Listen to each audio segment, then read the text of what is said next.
तर तिकडे पुण्यातल्या हडपसर परिसरातले पर्यटक सुद्धा जम्मू काश्मीरमध्ये होते।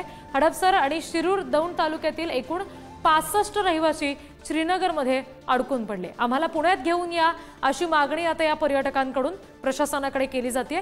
अडकलेल्या पर्यटकांनी व्हिडिओ करून ही सगळी मागणी केलेली आहे। ही दृश्य सध्या आपण बघतोय। एखादा परिस्थिती खूप अवघड झालेली आहे। पूर्ण काश्मीर बंद आहे, आम्हाला पूर्ण येण्याची काहीच सोय नाही।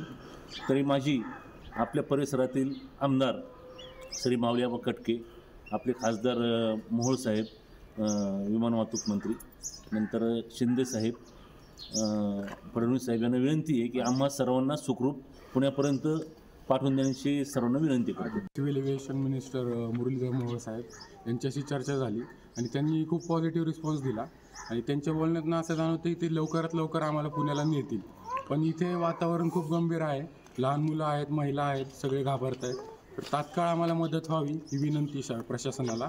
आणि दुसरी गोष्ट, आपली भारतीय सेना झाली, आपले नेते झाले, आपलं प्रशासन झाले, यांच्यावरती आमचा खूप विश्वास आहे आणि आम्ही दुसरं कोणतंही धाडस करणार नाही स्वतःहून बाहेर पडण्याचं। या विश्वासामुळे आम्ही कुठलंही धाडस करत नाही आहोत आणि आम्हाला आपण मदत करावी ही विनंती।